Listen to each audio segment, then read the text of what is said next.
Next is from the audience, no audience. So one other thing, just note that there were no incidents reported this period. Next, we'll go into reports. First is Jim. Good morning. Jim. Morning. Good morning. As you can see, we do have an action item, an unexpected action item. The little backyard machine plow blew up, basically. Brian thinks that probably a bearing and a turbo went bad and got it out of alignment, and it started shaving aluminum, and it's all in the oil system. And all that oil system is one unit system that does the engine and the pumps and everything else. So we've got aluminum shavings in the motor and the pumps, and we can replace the motor and take a look at all those pumps, somewhere around 10 to 12,000. But with that unit being 12 years old now, we figure we're better off just purchase a new one. We're just looking at doing the unit itself, not all the attachments, and ditch witch is territorial, so that makes it for basically a single source item. But we are part of that Sourcewell deal, which goes out and does bids or whatever they do to get the lowest price for you anyway. So using the Sourcewell contract, replace that unit with actually a 37 horsepower. This one's, the one we had was a 33 horsepower, so it's a little bit bigger horsepower unit. It's the same footprint. But so 44,000 and change to do that with a new unit from Ditch Witch. So that's our recommendation right now. We do use that pretty much every day. If we're not using it to bury, we're using it to handle reels, conduit reels, and fiber reels, and whatever else. So Doug's been generous to let us use one of his in the short term, but depending on what he's got going on with his underground projects, that's may or may not be available. So is it available right away, or? They say they've got some on the lot, but then they said it's 4 to 5 weeks. So I'm not sure how that. That was when he was trying to sell us attachments too, though. So that might be because some of the attachments might take a while, but should be pretty quick. Okay. So we have two. The only other one we have is the one Doug has. Doug has two. Okay. One's last year, and then one's 15 years old. Correct. Okay. Because I was just wondering if there was any reason to rebuild this one for a backup. It would be nice sometimes to have two for us also, but whether you want to spend the money to rebuild it or not, that's I'm not against it, but yeah. Metal shavings in the engine. Yeah. Like that. And the hydraulic pumps. Put the And, engine in it. Yeah. you have to do all Well, that. if you do the old one, if you. Yeah. I'll probably put it on Purple Wave and see who wants to try that themselves. But somebody will try to rebuild it, I'm sure. Is there any chance USDA come in after the fact and reimburse us for We're going to ask. I'd say there's fairly Talking decent with chance. Chris, it's pretty much they will. We just got to write a letter. I know it's a request. time pressing Yeah. issue too, so. Yeah, that was my question, is after the fact, does that change anything or not? But I'm working on a letter right now to write to him. Cool. Send a care president.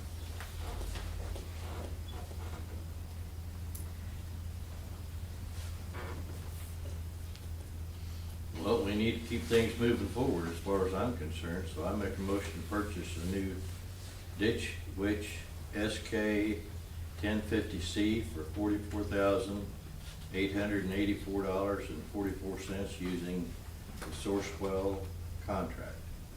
Second. I agree, it seems urgent.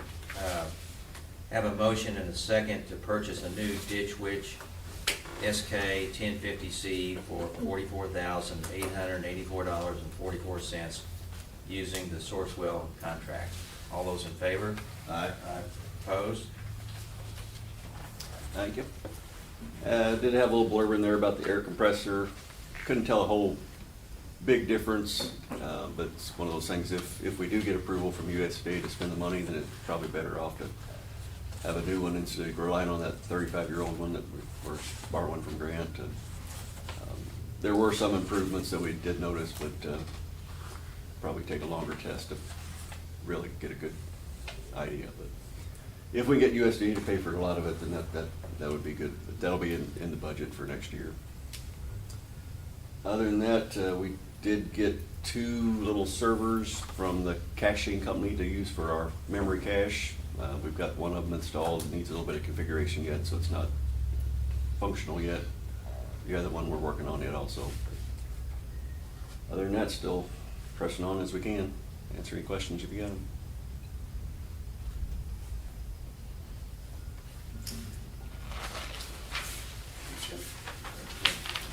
Jim, and then your report's attached. I don't know if you have any questions on. It gets longer and longer with all the project different updates. areas.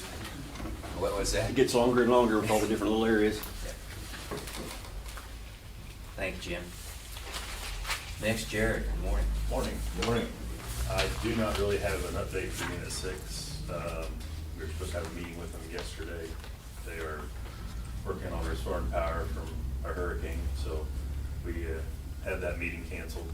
I do know it appears the only thing we're really waiting on is turbine blades. They're sending those to Italy. But everything else seems to be in motion. That seems to be the one thing we're really waiting on. We did receive the circ water pumps for units 10 and 11. Grant's guys came over and helped us install those yesterday, and the electricians are gonna wire them up today, and we'll give those a test and make sure they're working all right. And that's about all I have, unless you got any questions. Have you talked to the new project manager? No. Yeah, okay. He was supposed to be at the Okay. last meeting, and he wasn't, so. You looked a lot like the first He looked like the guy. same guy. Okay.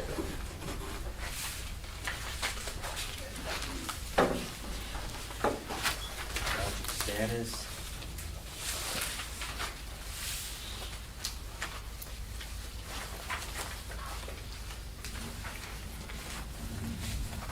Anything else for Jared? Thank you, Jim. Grant, good morning. Morning, John. Just a couple updates. We did flush and disinfect the main on Boyd Street. During that, we did find a gasket that had rolled in installation. We are repairing that today. So it will be in service probably end of the week, and we'll start putting services in.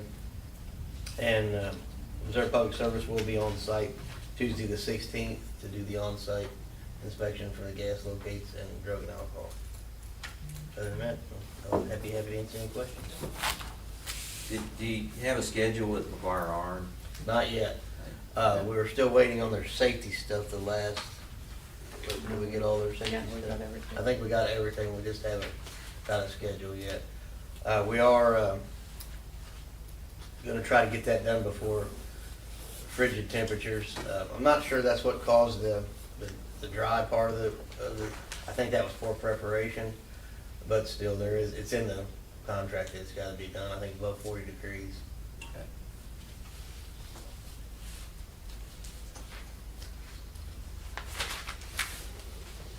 Project status.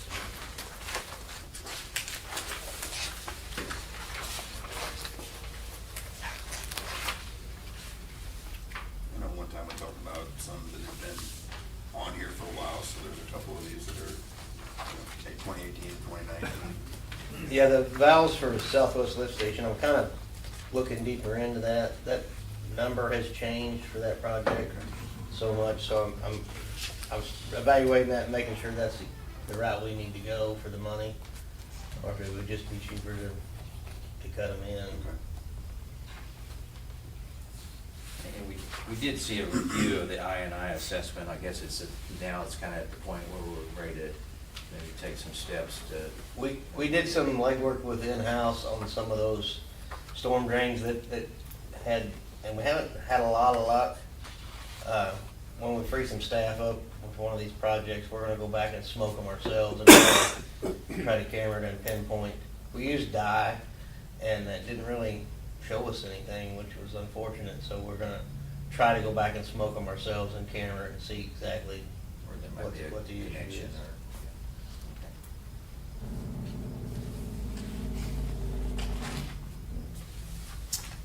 Anything else for Grant? Doug, good morning. Morning, gentlemen. Morning. So update on our underground project, that's going well. We did energize the new underground circuit and started moving services over to the new underground. We moved 2 over, worked on 1 today. So I'd say a couple weeks we'll be done with that, moving north. Other than that, anything else to add? Unless you have any questions? I was just curious about, you had to bypass that recloser 5. Yes. What? The recloser has a control, so the CPU went out of control. We had to send it off for repairs. So we just bypassed it, took it out of service, removed the control, send it out for repairs, and we'll just put it back in. Because of the CPU? Yeah. Okay. Yeah. The news this morning, they were talking about that hurricane, and I guess the power company down there is in a bad situation, and a lot of it's because they have basically no underground utilities there, so it's a good project. Yeah. Long term, it's good for everybody. Project status.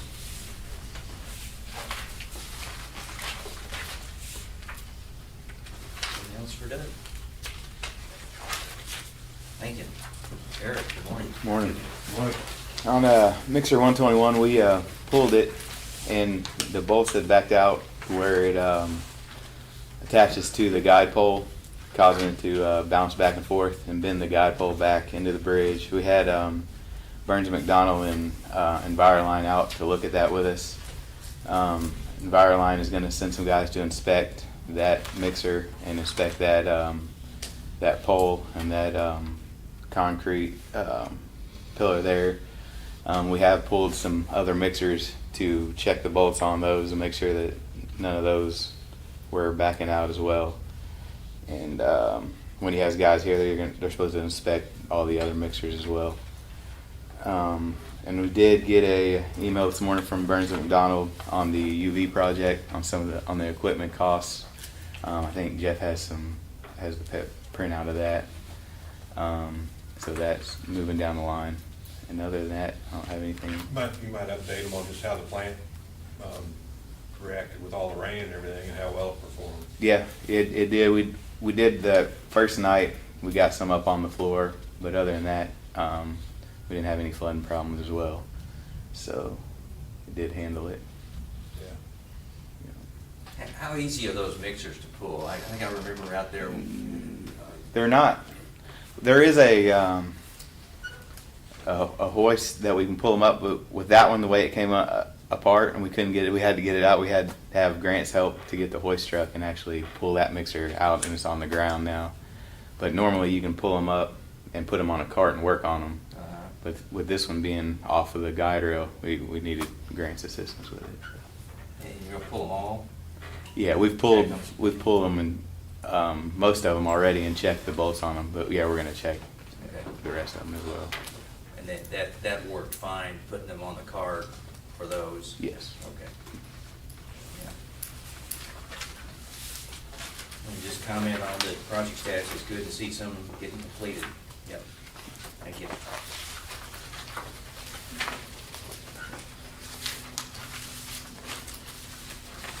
Nothing else for Eric? Good morning, Travis. Morning. Morning. The well maintenance and treatment project, still waiting to hear back when they're gonna be back on site. Sent them another email this morning, so I'm not real sure what's going on with that. But the way it sounds, well for, the video inspection didn't show any issues to allow the gravel pack in there, so they're not sure if back in 2013 when they relined it, maybe they didn't clean it out or something. So basically their recommendation, and after I reviewed the video too and didn't see anything, I think we're just gonna put a pump back in it, because it's gonna be high enough above any of that anyway. And put it back in our rotation and then check it again the next time we pull it. They didn't seem like that was gonna be an issue either, so just waiting to get back on site to reinstall the tube and then finish up the project, so. And how soon will it be inspected if it goes through rotation? I think we pull them about every 5 years, I believe. 4 to 5 years, somewhere in there.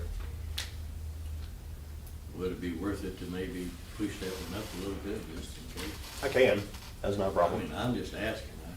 That makes sense, yeah. I'd rather. Catch it before it's Inspection, bigger inspection's problem. probably cheaper than a. Yeah. Oh, yeah, definitely. Yeah. But yeah, we can do that. New bid. It's usually about every 2 years when we go in and get those chemically cleaned, and then shortly after that, usually falls within 4 to 5 years. So yeah, we can move that one up. Won't be a problem.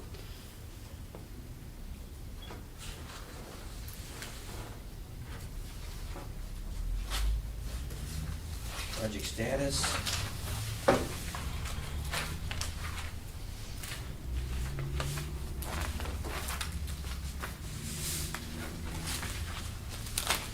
And that's it, thank you. It's Megan. Morning, Megan. Morning. Morning. I'm not gonna add to what's in your packet. I'd be happy to answer questions.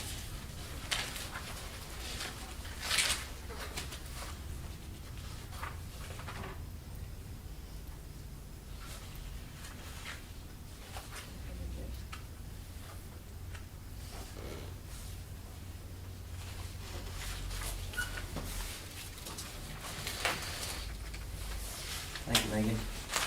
Tony? Morning. Morning.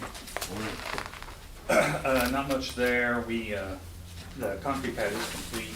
I think you guys will probably see the invoice in the disbursements. Other than that, did update the interdepartment loan rates. The interest rate did go up slightly. Also, we had our first time use bills go out. So I figured might try to just explain some things on here. If you see there on this customer, they switched a little over halfway through the month. So the electric base, they prorate that out when you're switching from a residential rate to a time use rate, so they allocate the split. So the next month's bill will just have one electric base on there for $20. That's split the 20 into basically halfway through the month. The electric usage there, that's the residential rate, and then you can see the consumption there of 184, and then the on-peak usage and the off-peak usage combined is a little over 200 and something, so you can see where they kind of split the month. So basically the next month's bill will just have one electric base, and then the electric usage will be gone, so to just have the on-peak and the off-peak going forward. But overall, I think everything's running pretty smooth. We haven't had too much issues. We are slowly redoing all the meters to set them up at time of use. So you might notice on your next bill, there might be a meter swap line on there with zero charge. That's just us internally working on the meters, getting them ready. I also did hand you guys, Jim has a program where you can tell what your usage would have been on time use and what it was without time use. A lot of people I'm seeing the rate, they're saving in the summer and paying a little bit more in the winter. And I think that's just the time frame of the 1 to 9 and then the 2 or 8 to 9, the time frame from winter to summer. But we have some in every cycle. This was just cycle 1, so these bills just went out this week. But everything seems to be going smooth. So I don't know if you guys have any questions. If someone switches to time of use, so like the example, if it's less in the summer and then it's higher in the winter, are they, We've been- see them jump back and forth? Yeah, we've been talking about, well, how we want to approach that. Really, from our point of billing, it's pretty simple to switch them back and forth once the meters changed. But we've talked about maybe making them wait till the season. So we really haven't come up with a plan on how we want to approach that in October. But it could be that you know, take advantage of the summer and then move back in the Go back winter. in the winter. But like I was talking with Jeff, since it's optional, I think people that want to sign up are going to be a little bit more aware and try to take advantage, you know, or why switch if you're not going to try to take advantage of it. So we don't know. But right now, if they sign up for time of use, we don't have a term that they have to Not as stay right with. now, Yeah. no. And right now, we're just kind of testing to make sure it's billing correctly within the software. Before October, we'll try to have some stuff in place before we offer to the public, yeah. It seems like you're trying to keep two sets of books by doing this, you know? I just didn't know if it's adding additional workload to you guys or. Up front, Yeah. I don't think it's gonna be too much going forward. I think if it was required, it would cause a lot more work. So, and we don't really know how many are gonna switch and how many are not gonna wanna switch. Right. So, it's gonna be a lot of education to the public and giving them an option. Yeah, Tony and I were talking yesterday, it may not be a bad deal to have them switch between summer and winter. We're a summer peaker, 66% of our capacity is determined on 4 summer readings. So, you know, the summer's where we're gonna see the biggest benefit along with our customers. I mean, that's kind of, so we're looking at winter and just, I think, you know, if you've got an EV or something, I mean, there's probably people out there that can save during the winter time, but we're just kind of running through some different scenarios there. But the summer's where we really set what our capacity payments and our resource adequacy and all those expenses, you know, annual expenses, that's kind of where we get most of them. So if we can, I think the summer period, the winter period, there's just not a lot of opportunities, and it's really based on the market. It's just kind of how the winter goes. The peaks are different, the time frame's different. Now, if you're a winter peaker, you know, if you've got electric heat or something in your community, it would probably be a little easier to structure around that for the customer. But, yeah, we're kind of diving in on some of that stuff, but see what will work best for everybody. And there's not a lot of people on, not a lot of utilities offering time use, so it's kind of hard to. Yeah, we're the tip of the spear. Yeah. But, I mean, you know, it's gonna help some customers out. I mean, it's gonna give them an option or an opportunity. Not everybody will be able to take advantage of it. But I think if you've got an EV, any of that kind of stuff, you know, what we're seeing in the market, capacity, energy's just, capacity is what's expensive. And really, that's what time use is designed around, is to buy lower cost energy and then reduce those capacity costs. You'll see the capacity costs on our next bill, and their capacity costs us more than energy some months.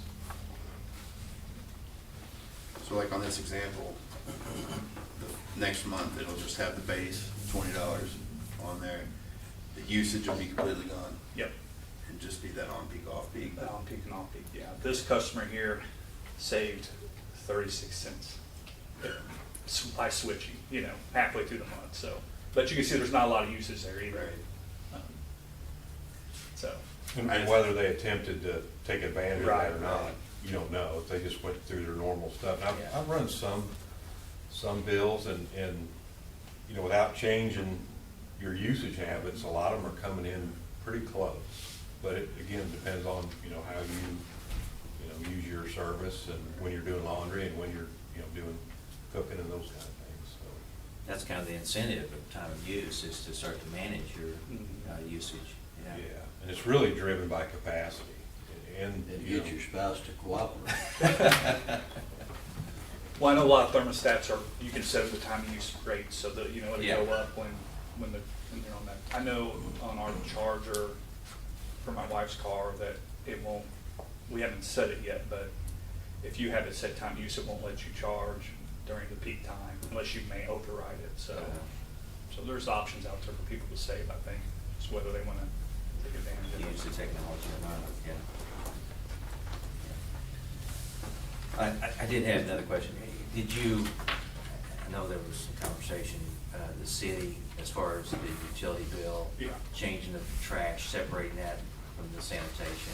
I had a conversation last week with one of the councilmen about changing it, and we can do it. I just don't know if, are we doing it to appease one person, or are we doing it to do it, you know, so, I don't know what your all's thoughts on that.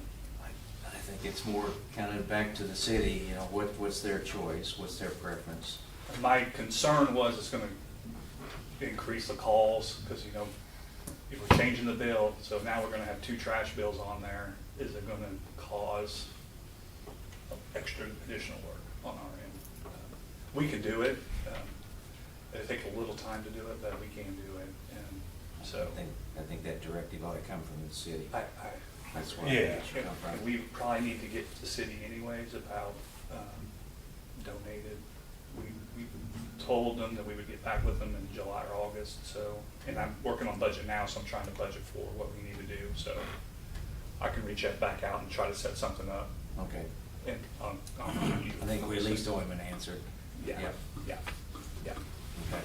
Well, and if you notice on this bill too, this is electric only, it's an apartment, so if you get, I mean, one of my concerns is I don't wanna have 2 or 3 page bills. I like to keep them simple where the customer understands them. The less line items you have. Right, the right. easier it's So gonna be for them there's, to understand.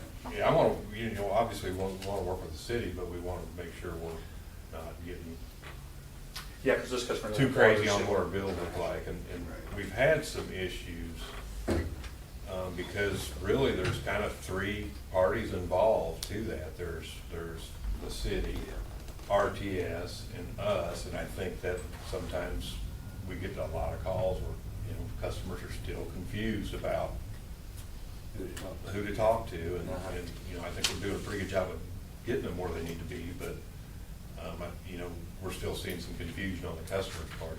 We bill it for the city, and, when you see MMU on top there, I mean, that's typically who you call, so. Yeah. But Tony and I've talked about it. I think we're gonna try to get together with the councilman too, and see what we come up with. Okay.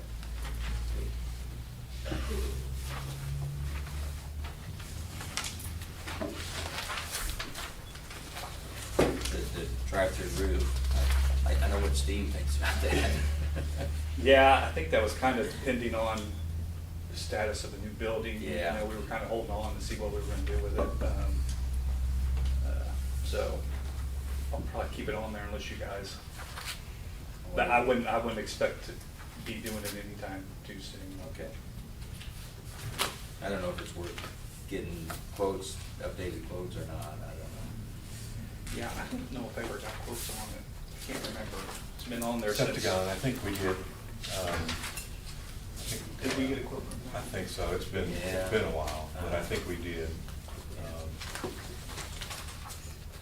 And it was higher than. Yeah, it's not giving us a problem. No. Okay. I think it was more for when we got the building painted, to trying to get it to kind of match, and then we were like, well, is this really something we need to do right now, or is this something we can hold off on, so. Okay. Maybe starting to fill up the new pad just with the pipe yard. Yeah, I don't know, when we can start probably next week, start putting stuff on that, transformers on that pad. I think it's probably hard now. Hard now. Yeah. Probably ready to go now. We're gonna start moving some stuff over, but we wanna do it in kind of an organized way, Organized. Take the opportunity and do it right the first time. It's a little congested over there now, so everything's kind of not where it should be, so we'll take our time to do it right. Turned out pretty good too. Yeah. I don't know if you guys have been back there and looked at it. It's good. It didn't mess around with No, anything. no. Got done quick. Good. Thank you, Tony. Yeah. Jeff, good morning. Morning, gentlemen. Oh, just a few updates to what's in there. Burns and McDonald on the compliance certification for DNR, I'm still waiting on a response from them. I'm hoping to get it this week. DNR, instead of having to come back and reapprove the contract with some attachments, they're gonna allow us to write a letter or agree that we've met certain requirements. The way that everything unfolded there, we planned that project. We knew at that time we weren't getting ARPA funding. Tony and I had talked, we were gonna use the MPUA lease finance program. We did do prevailing wage, but we didn't use the Davis Bacon wage because, that's the federal one. So, they're kind of having to work through some of those details that weren't maybe T's crossed and I's dotted for a federal grants have different requirements when you're receiving those funds than the standard bids do. So I'm really hoping we can get through that and start getting some funding. As Eric had mentioned on the UV project, we're trying to work with them on a negotiated purchase, which is allowed. And part of the reason we're wanting to do that is the short time frame. We've got to get this equipment when we have this window, the non-recreational season. So we'll probably be bringing something back to you guys at the August 1st meeting to keep that moving forward. So, I just got some information back from them yesterday. I'll get with Eric and we'll see if we can't get the best project we can. I certainly think we're going to be able to improve on what we had originally with that. What was the name of that first system? Ultratech. Ultratech. We're looking at a Trojan system, which is much more prevalent. They've got, I think Boonville's got one. I've got a list. They've got several hundred installs in Missouri. They've got service out of Kansas City, service out of St. Louis. And I think that was one of the big issues we had with the other UV. It'd break, and you couldn't get a hold of anybody, and it was. Do they have the expensive bulbs with this? They're all expensive. Okay. Yeah. They're all pretty But nice. they do, I think on the Trojan, when you go through a bulb, they'll take it back, so you don't have the disposal costs. They kind of take those back for you. We have to dispose of them now, or does Ultratech get those back? We had sent them back in the past, but I don't think it was Ultra. I think we had to find somewhere to send them. And probably at a cost, I'd imagine. Ultratech will take these back, and so, yeah, it seems to be a pretty good company. Price seems to be reasonable at this point. We're gonna continue to look at that and work with them to get the best deal we can, so. Jared and I had a meeting Tuesday. We were most of the day with Burn staff and LD&B staff. Went over and looked at the pipe yard, had an environmental person over there. Jared met them in the morning and worked on the air permitting and stuff for most of the day and working on some details. But I'm gonna go over and meet with inspection department Friday and just kind of make sure that the permits and all that stuff, I'm gonna kind of start having them look that over now, so don't run into something down the road. Trying to keep that moving. Nothing really else to update. Be happy to answer any questions. Site prep or anything we need to start doing on the pipe yard, is that just? We already started. They've I already mean, I got. see that everything's gone for the Yeah. most part. I think we were gonna spray the weeds a little bit, Okay. but other than that, probably not much. But staff's done a really good job of kind of getting that taken care of. There's a few things over there, but for the most part, we're in pretty good shape. One of the things that came up in the discussion was the addition of another diesel tank potentially. So I think with our current generation and the addition of the two 22.5 units, our 400,000 gallon tanks would last 2.5 days if we had a winter storm Uri type of it. So 2.5 days wouldn't have got us through Uri. Now, I don't know, they're looking to add another offload station for diesel. And I don't know, a lot of it depends on whether or not you can get trucks and get them coming. So they're looking to add a little bit more capability on storage. Because this site won't be just for us, it's for us, MOPEP members, MPEP members. Well, the second phase will be for MPEP and SWIMPEP if that goes. So things are moving quick. Jared and I talked yesterday from the Prairie State tour to now, the amount of things that have happened in that short period. I mean, I've got stacks and stacks of engineering stuff that they've been working on. So I think everything went well Tuesday, real well. Just keep moving forward and see where we go. There's still a good chance of using a siding for a railroad car tanker. You know, we talked about that. There hasn't been a lot more discussion on it. I might reach out to Mike. I've got to get with Steve. I got a couple of questions on a few things on the SPP. But I'll mention to him and see if that's. There is a railroad siding there on the power plant site. It goes the wrong way. It goes east instead of west, but Florida with Mike Seifert, he was the generation manager for MMU. He was down there, they had a sign with rail cars. So we kind of kicked that option out of it. It's just, we're in a transition to renewables. You have to have something that supports renewables when the window's blown and something like that. They're even talking about a 5-inch start line on these. If that's the case, then they have to run through wall heaters, and that'll make the utility bill higher, but I don't know what the installation SPP looks like on that. A lot of stuff's good. But they did talk about siding. That might be, I don't know how long this bridge or transition is going to be to renewable. Energy storage is a big key. I've got some discussion with back on Friday about some purpose stuff. That's, I'll let Chuck touch about get out of it. We're kind of the ones that seem to be getting those requests, so we'll get this here and try to work through that as well. I've got some ideas there. We've got all of that.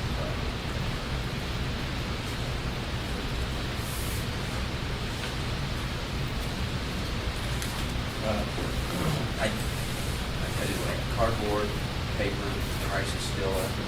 Yeah, they've been the same for the last several months. Cardboard, I think we're on our third one. Again, our inventory down. We don't have a whole lot. Yeah, the region grant was submitted, with that alternate funding, so we're just kind of waiting now to hear back. Thank you. Next is cash disbursements.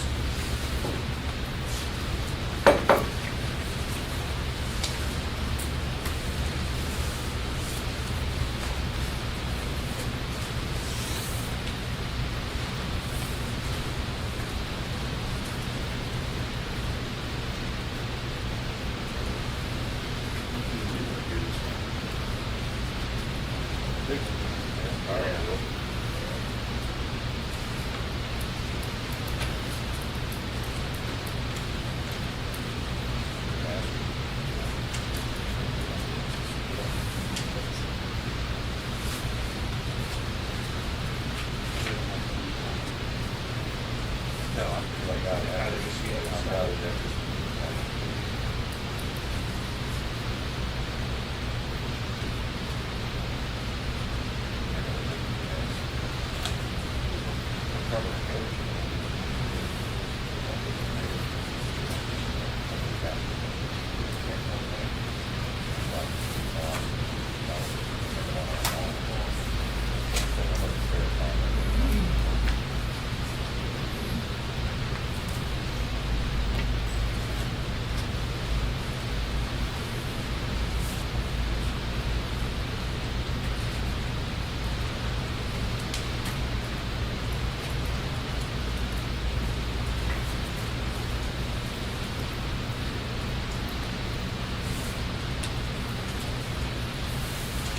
Move to approve cash disbursements. Have a motion and a second to approve the cash disbursements. All those in favor? Opposed? Any other business? Next meeting is Thursday, August 1st. Okay.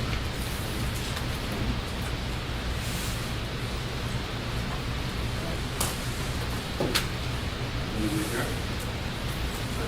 Have a motion and a second to adjourn. All those in favor?